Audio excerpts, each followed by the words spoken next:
আসসালামু আলাইকুম। হিন্দুদেৰ নমস্কাৰ আৰ বিভিন্ন জাতিৰ পৰা আমাৰ অন্তৰ পৰা শুভেচ্ছা। আজিকালি দেখা গৈছে যে এজন মানুহৰ বেমাৰ হলে আগতে প্ৰাইভেটত যায়, কিন্তু আজিকালি প্ৰাইভেটেৰ থেকে আপনাৰ সৰকাৰি হাসপাতালত ভাল এটা চিকিৎসা দেয়। বিৰাট ডাঙৰ ডাঙৰ চিকিৎসা আবার সরকারি হাসপাতাল পরা হয়ে আছে, ক্যান্সারও ভালো হয়ে যায়। আর সেই বস্তুটাই মই এতিয়া দেখাই আছো আপনালোকে দেখক যে প্রাইভেট কেনকা আর সরকারি কেনকা। যে প্রাইভেটের পরা ভাল নহয়, সরকারি তাহি ভাল হয়।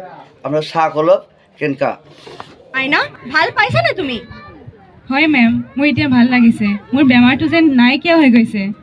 দেখিছা এই যে তুমি তোমাৰ যে টাইম বৰবাদ হ'ল, সেইটো নোহোৱা হ'লে আজি তুমি কিমান আগতে ভাল হৈ গলা হয়। দাদা, আপোনালোক কেলেনো এই গভৰ্ণমেণ্ট হস্পিটেলৰ ব্যৱহাৰ নকৰে?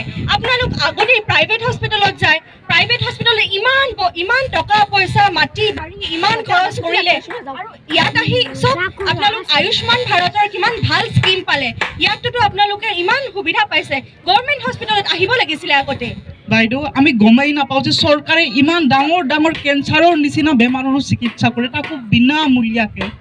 আমাক এনে বাইদেউহঁতে লগ লাগিহে ক'লে, নহ'লে গাঁৱৰ ওচৰ চুবুৰীয়াই লগ লাগি কিনে আমাক হাৰাশাস্তি খুৱালে। বাইদেউ, আমাৰ সৰ্বস্ব শেষ কৰিলে। আজি আপোনালোকে ভগৱানৰ ৰূপ লৈ আমাৰ মাজনীক বচালে আৰু আমাৰ ঘৰখনকো উদ্ধাৰ কৰিলে। আপোনালোকৰ ওচৰত বাইদেউ আমি সদায় ধন্যবাদ, চিৰকৃতজ্ঞ হৈ থাকিম। মাইনা, তুমি কি পঢ়ি আছা? সমাজ বিজ্ঞান। তুমি পঢ়ি শুনি এজন সুনাগৰিক হ'ব লাগিব। আপনারা তো দেখছেন এই গভর্নমেন্ট হসপিটাল কার লিগা? আপনি কো লিগাই তো আপনারা তো এটার ব্যবহার করতে লাগবে। আপনারা আগেই তো প্রাইভেট হসপিটালে গেলে হইব না, গভর্নমেন্ট হসপিটালে আসেন, আইসা দেখেন কি কি ব্যবস্থা আছে, তারপরেই তো আপনারা ভালো পাইবেন। তো ওরা যেরকম গভর্নমেন্ট হসপিটালে আয়া চিকিৎসা পাইছে, ভালো পাইছে, আপনারা ওরকম গভর্নমেন্ট হসপিটালে আসুন, আইসা দেখুন সব আপনাকে লিগাই আছে। আর এই গভর্নমেন্ট হসপিটাল যেগুলো আপনাকে নাগরিকগুলো লিগাই তো।